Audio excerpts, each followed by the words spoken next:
Nah, beliau mewakafkan kediriannya di dalam kemanfaatan.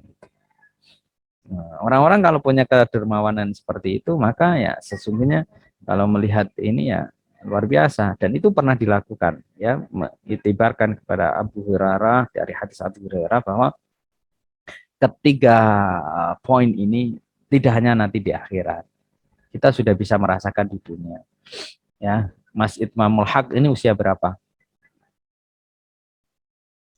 21. 21. Burung lenceng ya. Mau nikah usia berapa? Ya, 25.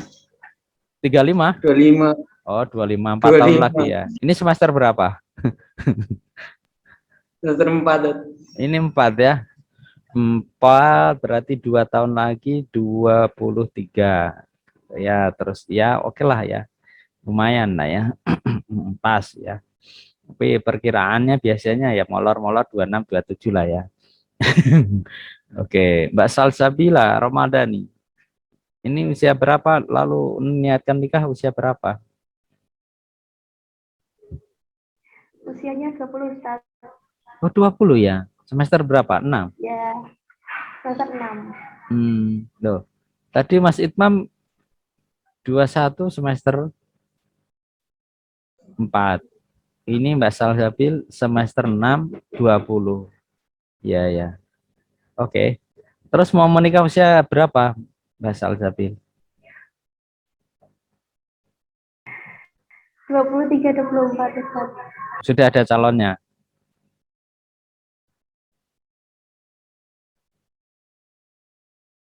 Belum. Enggak enak kayaknya calonnya satu kelas. Calonnya satu kelas. Sudah ada, Ustaz. Oh, udah ada. Oh, statusnya apa tuh? Kalau sudah ada masih 3 tahun. Sebentar. Ini this is very important problem ya. Sekarang 20, ingin menikah 23. Sekarang sudah ada calonnya. Pertanyaannya, rentang 3 tahun itu apa? Ta'aruf, persiapan menikah, atau pacaran?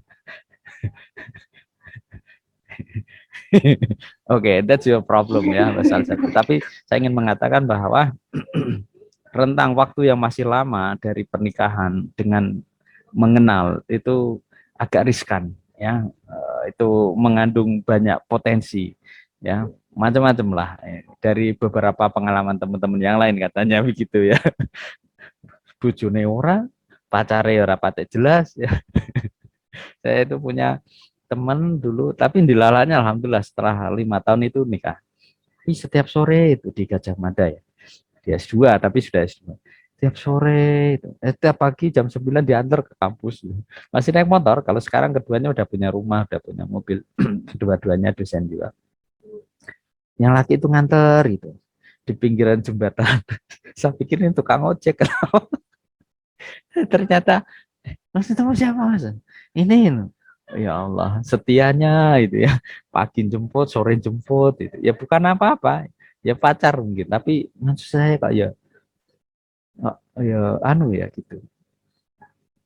Gelem-geleme kok mau-maunya gitu. Ya.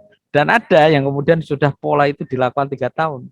Begitu selesai nggak jadi suaminya, nggak jadi istrinya.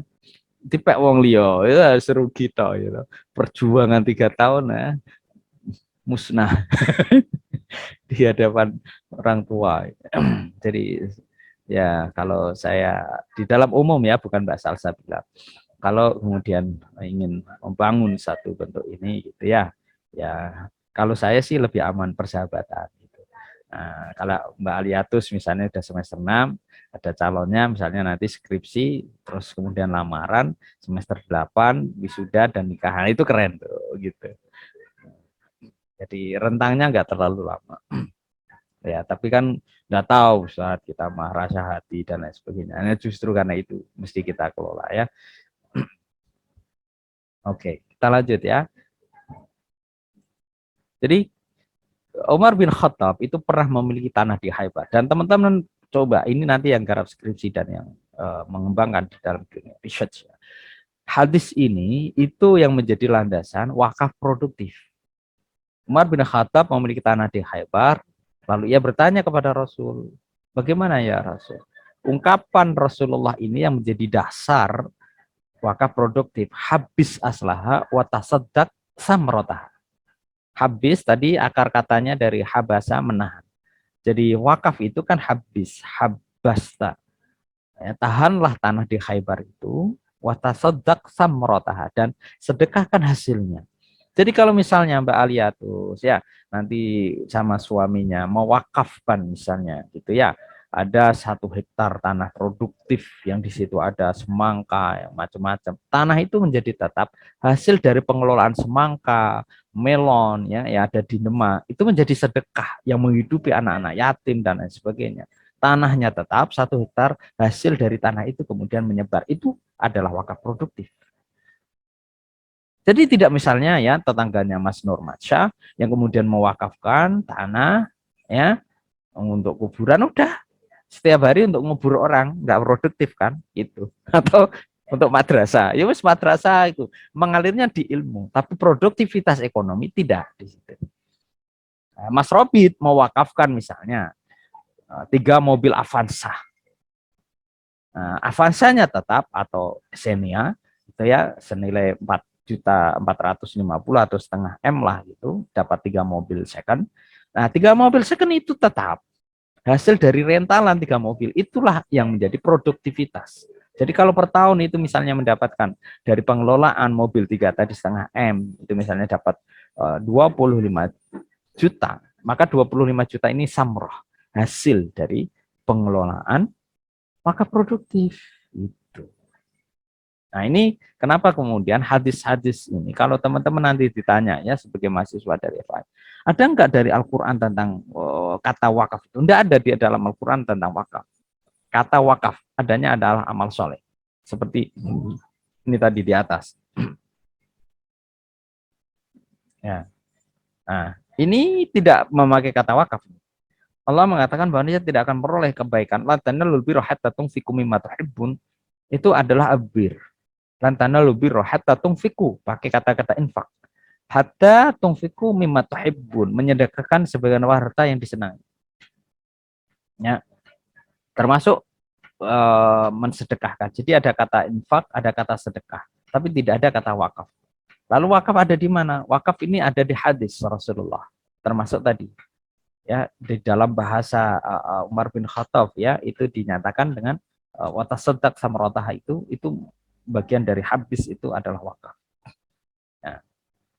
Termasuk pembangunan dinding di masjid dan seterusnya. Nah ini beberapa sumber ya wakaf, hasil pemikiran dalam pengenalan wakaf di Indonesia. Itu ada kompilasi hukum Islam KHI, teman-teman tentu makanan itu tiap hari. Ya, nanti teman-teman bisa misalnya skripsi tentang kolaborasi sumber hukum Islam tentang wakaf, itu bisa. Teman-teman bisa misalnya meneliti tentang pengembangan wakaf produktif di Masjid Agung Demak. Gitu. Lalu misalnya ada teman-teman mengambil tentang produktivitas dan pengembangan ekonomi makro zakat oleh BAS. Nah, gitu. Banyak gitu. Lalu dihubungkan dengan pendidikan juga bisa begitu. Pesantren dan siswa. Ya, studi di pesantren siapa di Demak, pesantren mana di Blora, pesantren mana di Kendal. Nah, itu menjadi skripsi. Teman-teman berarti gimana? Ya supaya nggak stuck gitu, sering aja membaca contoh-contoh judul skripsi sebelumnya di perpustakaan ataupun di online ya, itu kan banyak library, e-library, termasuk fatwa MUI tentang wakaf uang. Wakaf uang boleh enggak Mbak Mariamah Faradilah? Untuk orang. Wakaf duit ya, untuk apa orang? Boleh ya, wakaf uang, nanti kita bahas lebih. Oke, ini syarat rukunnya wakaf. Jadi orang yang mewakafkan hartanya itu disebut dengan wakif. Harta yang diwakafkan itu mau kubih, ada tujuan wakaf, mau dipakai untuk apa Mas Nabil gitu ya. Yang jelas bukan untuk maksiat, itu boleh. Saya ingin mewakafkan tanah saya di dekat MAJT, sana masih ada 1 pojokan untuk karaoke. Nah, itu Nah, itu repot ya. Atau yang dari Pati, saya mewakafkan tanah. Untuk apa? Relokasi dari lahan LA, Los Angeles yang kemarin digusur. Ya, digusur apa, Ustaz? Prostitusi itu. Sudah hilang ya. Nggak tahu nanti pindah di mana. Mungkin nanti Mas Nabil mau meneliti itu. Hukum tanah wakaf yang dipakai untuk prostitusi. Oh, ya. Ya, atau macam-macam lah itu. Sekarang ini memang lagi banyak ya hal-hal yang bersifat semi dan semu gitu. Jadi ada ikrar, ini yang seringkali menjadi eh, apa namanya persoalan. Jadi kalau Mbak Sukna nanti misalnya ada tetangga mewakafkan, lalu anaknya nggak nerima, itu jangan sampai terjadi. Jadi kalau ada yang mewakafkan, sebaiknya semua keluarga udah tuntas, lalu dicatatkan di pegawai pencatat akta wakaf. Ustadz apa sebegitu? Iya, banyak. Sampai sekarang. Bahkan di daerah Pati ya yang saya tahu itu. Cerita ini masyhur. Tapi sekarang udah dibangun madrasah karena itu dibeli. Jadi ada satu lapangan di daerah Pati sana. Itu yang dulu orang tuanya itu mewakafkan. Wal kisah itu diwakafkan. Tapi begitu berjalanan waktu, anak-anaknya ya setahu anak-anaknya itu belum diwakafkan orang tuanya. Padahal orang tuanya udah mewakafkan. Dilalah tanah itu seluas lapangan bola itu tidak dicatatkan. Orang tuanya meninggal dunia. Ya, dalam sisi hukum seperti ini mana yang lebih kuat? Mesti anaknya lebih kuat karena dia ahli waris. Dan senyatanya tanah seluas lapangan tadi belum dicatatkan di akte pegawai pencatat akte itu di KUA Departemen Agama. Yang terjadi bagaimana? Anaknya nggak terima kan kalau itu merasa diwakafkan. Akhirnya itu nganggur. Bayangkan. Tanah itu kalau tidak salah sampai 10 tahun tidak produktif. Nah, wallahu alam ya, tetapi konon diceritakan tanah yang sudah diwakafkan ini dan anaknya tidak mengakui, setiap ditanemin itu tidak tumbuh dan berbuah. Oh alam ya, oh alam gitu. Akhirnya apa? Akhirnya anak itu menawarkan, ya sudah tanah ini gimana kalau dibeli aja. Akhirnya lembaga yang nazir tadi itu akhirnya berkenan membelilah, sudah jalan tengahnya dibeli aja dengan harga tengah. Lalu sekarang dibangun madrasah yang megah 5 lantai. Ya. Artinya di situ ada beberapa dimensi yang teman-teman perlu lihat. Begitu tanah itu diwakafkan, dikembalikan kepada Allah, maka sesungguhnya Allah yang lebih berhak menggunakannya. Tidak lagi bersifat individual. Allah itu ada di mana berarti? Ada di dalam ruang-ruang kepentingan umum. Begitu tanah itu diwakafkan untuk madrasah, maka madrasah itu yang kemudian memberikan pengembangan keilmuan kepada masyarakat sekitar. Nah, karena itulah kenapa kemudian orang-orang yang memiliki taraf kepedulian sosial yang tinggi, hidupnya pasti akan lebih makmur. Ya, dan saya termasuk ya berharap diri saya juga, teman-teman semuanya juga menjadilah berusaha kita menjadi pribadi yang lebih dermawan gitu ya. Dermawan tidak harus nyoh Mas Yoga minta nyoh, Mas Alvan minta nyoh gitu ya, enggak juga, tetapi proporsional, bekerja keras, selalu kita bisa berbagi dengan sesama gitu ya. Baik, ini udah hampir jam 10. Saya tambahkan sedikit 3 menit, nanti kita lanjutkan sharingnya. Silahkan disiapkan kalau ada yang mau di-share. Nah, kalau di wakaf itu ada 6 unsur. Ada wakif yang mewakafkan, ada nazir, ada harta wakaf, ada ikrar, ada peruntukan harta wakaf, dan ada jangka waktu. Nah, jangka waktu ini kalau sesungguhnya membuka ruang untuk makot. Seperti tadi. Ada yang mantul ya? Oke. Misalnya tadi Mas Alvain ya sama Mas Robit mewakafkan 3 mobil. Boleh nggak Ustadz? Itu kita ingin hanya 5 tahun. Saya mewakafkan 3 mobil saya senilai setengah M selama 5 tahun. Boleh? Nah, kok boleh? Boleh Mbak Istiqomah ya. Mbak Sukma. Jadi kalau misalnya tadi per tahun itu menghasilkan 25 juta, maka selima tahun sudah menghasilkan 125 juta. 125 juta itu berarti sudah menghasilkan satu mobil sendiri. Begitu mobil yang pokok, 3 mobil tadi ditarik, kan sudah ada mobil satu hasil dari wakaf tadi. Keren kan? Nah, kalau itu menjadi kebiasaan umat Islam kita, insya Allah lah. Sekarang ya lagi banyak ini apa namanya ambulan ya, ambulan. Ini yang lagi di syarat-syaratnya ya, syarat-syaratnya di sini mana tadi seorang wakif ya, benar-benar pemilik harta yang diwakafkan itu tadi. Sudah balik, rasyid, artinya cerdas, kematangan, beriman, akal, tidak harus boleh nggak dari umat Islam, Mas Robit? Wakaf ya, Mas Nurmansyah sebagai nazir, ya boleh nggak menerima wakaf dari orang Kristen?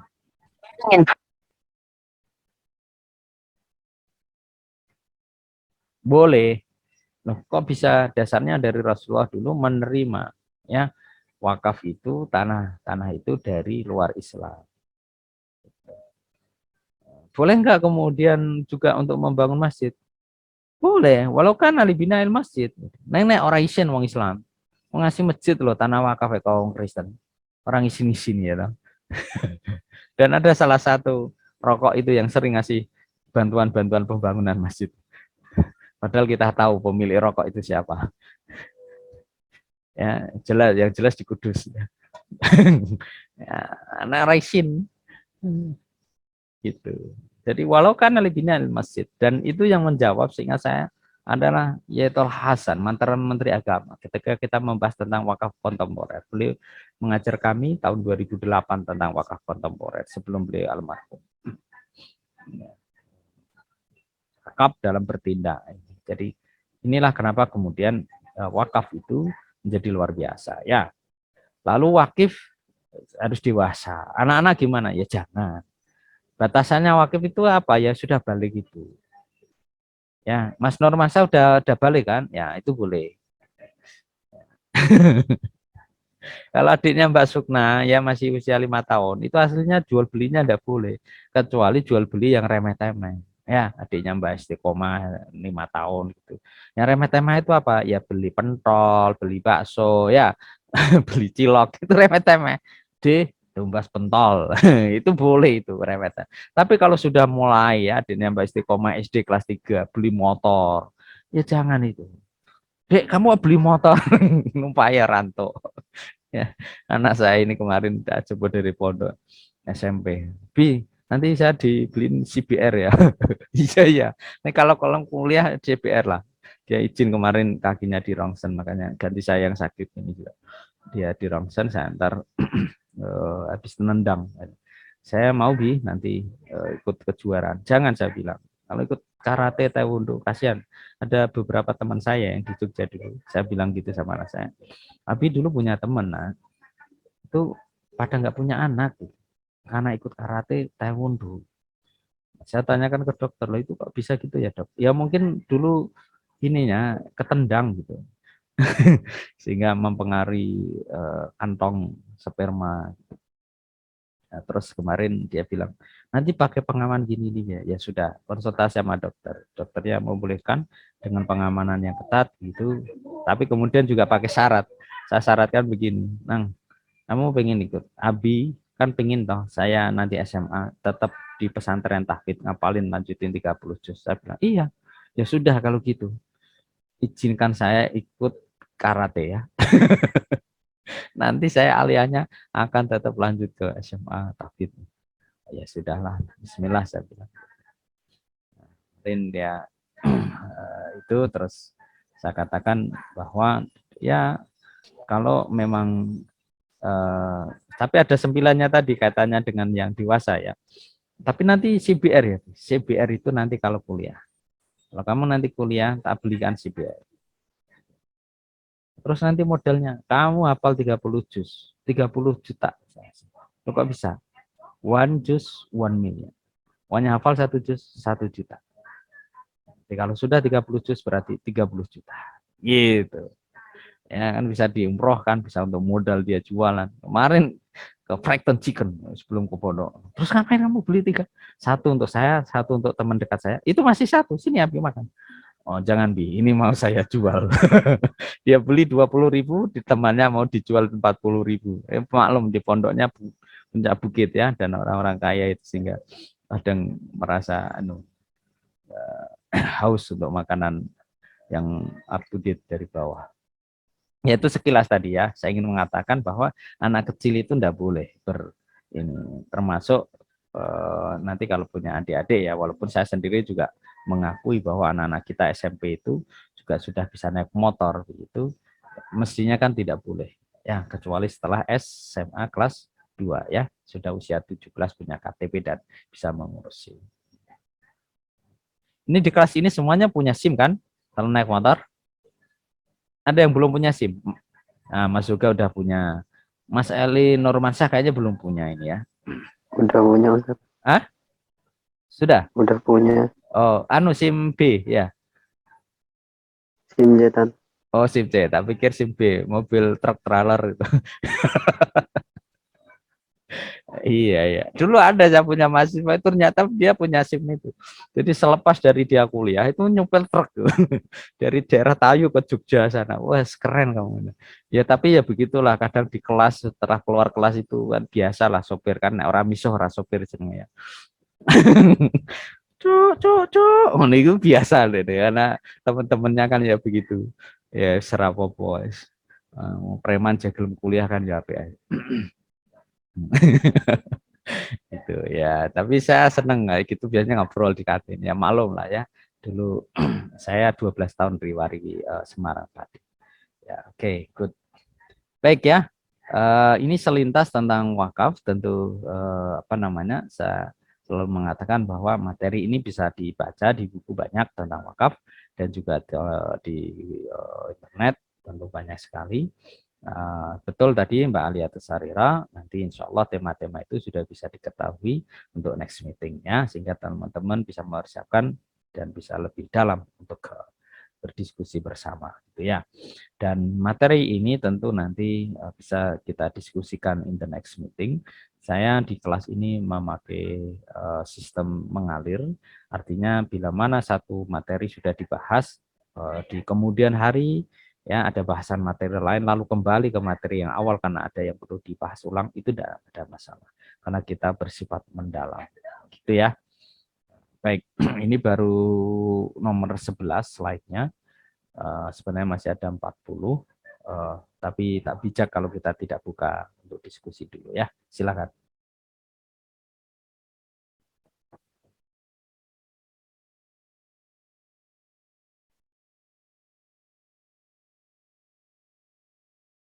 Mbak Evira. Oh iya, yang kemarin masih ada yang belum kenalan ya. Kenalan dong.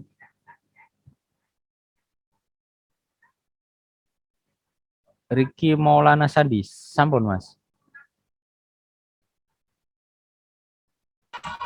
Udah Ustaz. Sudah ya. Oke, Ahmad Asrofi. Sampun, Ustaz. Oh ya, yang belum? Biasanya sing ora di repne kameranya ya. Ada Ustadz. Silakan. Perkenalkan, saya Salsabila Ramadhani dari Pati. Oh, Pati, Mak. Patinya Ya, pundi, Mak? dari Jaksa. Oh, dari Jaksa. Oh, banyak anu ya di situ. Para kejaksaan itu ya, ada. Oh, enggak. Dari Jaksa itu deket Rangkil ya. Iya, Oke. Aliannya di mana tuh? Guyangan kah? kami saya SMA Ustadz. Hmm? Saya SMA. Oh, SMA mana? SMA 3 Pati. Oh, SMA 3 Pati. Oke, good. Oke. Silahkan. Yang belum, enggak silahkan.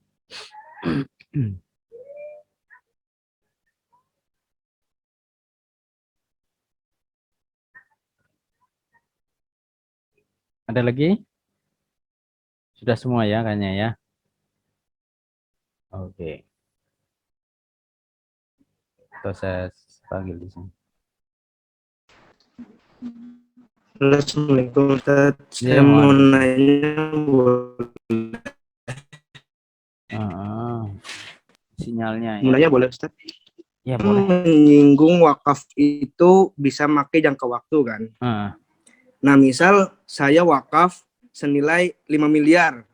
Nah, oleh si penerima wakafnya itu dimasukkan dalam jangka waktu 5 tahun, misalnya saya wakaf 5 miliar jangka waktu 5 tahun, kemudian didepositkan di bank. Nah, itu kan lumayan tuh, dari 5 miliar misalnya ngambil yang jangka waktunya per tahun, kan bunganya lebih gede. Kalau sekarang ada bank syariah bagi hasil bahasanya. Nah, itu bagaimana Ustadz? Boleh apa enggak? Misalnya dalam jangka waktu 5 tahun itu saya tarik lagi 5 miliar, kan menghasilkan banyak gitu dari 5 miliar tersebut. Gimana? Boleh, boleh. Pertama di situ ada struktur hukum ya, ada double hukum. Double hukum itu pertama adalah hukum wakaf tunai. Wakaf tunai itu seperti wakaf cash wakaf itu secara perundang-undangan boleh. Ya, setelah masa sahabat itu dibolehkan juga. Nanti baca di keputusan MUI ya tentang cash wakaf. Dan saya pernah menulis artikel jurnal itu. Nanti sampai saya share juga, mudah-mudahan masih ada linknya di artikel jurnal itu. Jadi betul Mas Irfan Nafis, ketika seorang itu mewakafkan uang, itu boleh satu. Lalu masuk ke jenis yang kedua. Wakaf itu ada yang mu'abbad dari kata-kata abadan, selamanya. Enggak ditarik ya, tadi 5M itu. Lalu ada yang mu'akad. Jadi wakaf itu dua, mu'abbad, mu'akad. Mu'akad itu berarti ada rentang waktu. 5 miliar itu sesungguhnya tidak dideposit, tata aturannya Mas Rafis, tapi basically itu boleh. Maksudnya seperti apa? Pertama, cash wakaf itu diberikan wakafnya bukan deposit, tetapi kepada nazir. Nah, nazir ini misalnya diberikanlah kepada BWI misalnya, atau kemudian dipercayakan kepada Unisula sebagai badan wakaf. Dikelolalah itu wakaf 5M. Nah, untuk cash wakaf, ya seperti yang sedang saya juga jalankan di tingkatan pengurus wilayah Jawa Tengah, itu tidak berdiri sendiri. 5M itu kita sebagai nazir, lalu dimergerkan, mitrakan dengan bank syariah, BSI setidaknya sekarang. Makanya bulan kemarin kami menghadap ke Kepala Kanwil BSI ya Jawa Tengah, di itu loh, alun-alun ke barat, itu kantornya BSI Kanwil yang baru. Lalu apa? Di situ wakaf uang tadi, uangnya akan ya berstatus wakaf, dimergerkan dengan BSI yang akan mengelola wakaf itu. Jadi statusnya bukan deposit, Mas Nafis, tapi pengelolaan bagi hasil bersifat kontrak wakaf. Misalnya nanti bagi hasil dengan BSI, kami misalnya dari Sultan Agung sebagai nazir saya, maka nanti dapat bagi hasil dari 5M itu 50 juta setiap tahun. Ya, maka itu akan berjalan. Set 5 tahun kita dapat bagi hasil 50 kali 50, berarti nanti 5 tahun ke depan kita dapat bagi hasil berapa tadi? 250 juta. Lalu Mas Irfan tarik lagi itu 5M setelah 5 tahun. Boleh, nggak ada masalah. Kita dari nazir wakaf dapat keuntungan 250 juta, kita belikan tuh mobil 2 second untuk kita rentalkan lagi misalnya. Itu boleh. Nah, perdebatan ulama lalu di status mobil ini. Hal wal waqf la. Jadi apakah mobil 2 ini yang kita belikan 250 juta itu wakaf atau tidak? Kalau wakaf berarti tidak boleh dijual. Nah, kalangan ulama yang kemudian memiliki normativititas bahwa dia wakaf, mayu sarumin wakfin fawa wakif. Apa yang dihasilkan dari wakaf adalah wakaf, maka mobil tadi statusnya wakaf. Tapi kalau kita berdasarkan tadi pada wakaf Umar bin Khattab bahwa apapun yang kemudian hasil dari wakaf itu bukan wakaf. Yang wakaf adalah asal tadi, 5 miliarnya sudah ditarik. Maka 250 itu bukan wakaf. Dia adalah hasil. Maka hasil itu boleh teman-teman dikasih beasiswa dari hasil wakaf. Boleh. Loh, Ustaz kok begitu? Loh, teman-teman jangan heran bahwa di Al-Azhar, Kairo, kuliah itu gratis atau enggak? Tahu Mas Irwan? Mahasiswa Kairo Al Azhar itu bayar enggak SPP-nya? Kurang tahu Ustaz. Gratis. Jadi kalau ada mahasiswa Indonesia yang ke Al Azhar itu sebenarnya gratis loh. Departemen katanya beasiswa. Itu beasiswa untuk tempat tinggal di Mahat sama kehidupan, living cost. Tapi di Al Azharnya sendiri itu gratis. Kenapa? Karena mereka memiliki pengelolaan wakaf yang untuk dipakai beasiswa mahasiswa.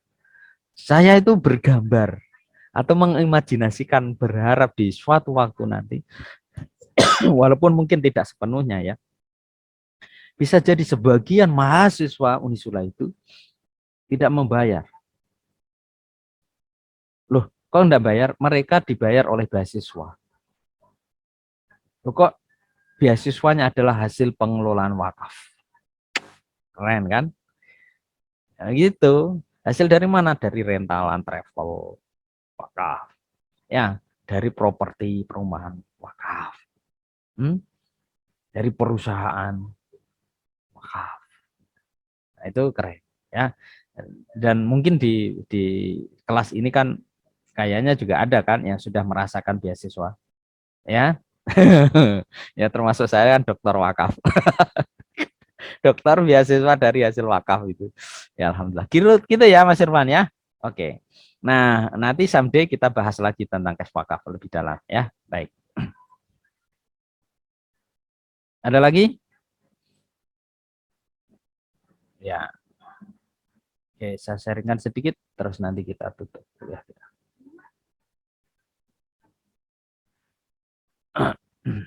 Ini sudah. Nah, sekarang harta yang diwakafkan tadi ya, yang ditanyakan juga oleh Mas Irfan. Benda yang diwakafkan harus mutakawim dan akrar. Mukawim artinya barang yang dimiliki seorang dan boleh dimanfaatkan menurut syariat Islam. Jadi barangnya halal. Akar adalah benda tidak bergerak dan dapat diambil manfaat. Boleh yang bergerak seperti mobil juga boleh. Benda wakaf harus tetap zatnya dan dapat dimanfaatkan jangka waktu yang lama, tidak habis sekali pakai. Wakaf kok minyak wangi, kayak gitu yang kurang disarankannya. Benda yang diwakafkan harus jelas wujudnya. Harta yang diwakafkan apa ini? Ketutupan sharing. Ya, kepunyaan wakif secara sempurna, bebas dari segala beban. Tadi ya, yang ditarik leasing tidak boleh ya. Benda yang harus kekal. Kekal itu maksudnya adalah kepemilikannya itu kekal. Kalau mau akot boleh diambil lagi. Ya. Keadaan harta bergerak mengikuti benda yang tidak bergerak. Ya seperti pohon, ya itu ikut kalau tanahnya diwakafkan. Benda bergerak. Tapi begini, di salah satu pesantren di Gunung Kidul, di Gunung Pati, saya itu begini, ada tanah 2 hektar ya diwakafkan ke pesantren. Tapi pesan dari wakif, pohon-pohon jatinya tidak boleh ditebang sampai usia 15 tahun lagi. Nazirnya lalu sepakat jadi tanah itu dimanfaatkan untuk pesantren, adapun jati-jatinya nanti menunggu 15 tahun lagi akan dipotong oleh pemiliknya. Jadi dia hanya mewakafkan apa? Tanahnya untuk kemanfaatan, adapun jatinya nanti akan diambil oleh wakifnya. Ya, keren kan? Asik juga tuh. Ya, Ustadz kan nanggung, ya enggak nanggung. Orang sudah mau wakaf tanah itu udah luar biasa. Ya, lalu kemudian tanah itu jatinya nanti akan dipakai. Barangkali dia juga berpikir untuk ahli warisnya, supaya anak-anaknya tidak terlantar, bisa dibangunkan rumah dari jati dari tanah yang sudah diwakafkan. Gitu. Kebolehan wakaf atas senjata binatang yang digunakan untuk perang. Dan wakafnya terus asu nabi ya bu. Tapi kalau dari hasil ini ya boleh nggak melihara anjing itu, Mbak Sukna? Nggak tahu ya. Untuk orang ngingoni asu. Boleh kalau untuk penjagaan rumah. Nah, sekarang kalau kemudian anjing itu untuk perang, boleh enggak? Boleh kan? Boleh, Ustaz. Nah, kalau anjingnya itu diwakafkan untuk perang, berarti boleh enggak wakaf anjing? SPR ya, golei status wakaf asu untuk perang ya, bukan untuk ini gitu ya. Enggak apa-apa kan harus tuntas sekarang ya. Kalau unta ya lalu kuda diwakafkan ya untuk apa sabilillah itu jelas boleh. Ya, nanti kan ada kijang ya, ada panther ya, ada jaguar itu nama-nama binatang yang jadi mobil ya, diwakafkan. Jaguar itu 2M ya, kalau kijang ya murah. Jadi wakaf benda bergerak itu mendatangkan pengetahuan juga boleh, seperti buku dan lain sebagainya. Saya ingin tahun-tahun depan mewakafkan salah satu buku yang sudah saya tulis. Saya kira itu ya teman-teman sekalian ya. Nanti ada harta benda wakaf ya, terdiri dari tidak bergerak ya, ada yang benda bergerak selain uang dan seterusnya, bisa kita pelajari lebih lanjut. Ini di slide yang ke 12 ya dari 40. Insya Allah nanti diingatkan lagi next meeting.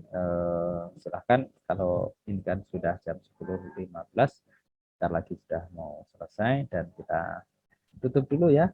Saya izin istirahat juga. Saya doakan teman-teman semuanya selalu dalam ridha Allah, sehat lahir batinnya, sukses selalu dengan capaian-capaian yang diraih dalam kehidupan ini, baik jangka panjang ataupun jangka pendek. Terima kasih. Saya kurang lebihnya mohon maaf. Kita tutup dengan bacaan hamdalah. Alhamdulillah. Alhamdulillahirrahmanirrahim. Ya, kalau ada pertanyaan nanti next meeting ya, insya Allah kita bisa share kembali. Assalamualaikum warahmatullahi wabarakatuh. Waalaikumsalam warahmatullahi wabarakatuh. Terima kasih ya.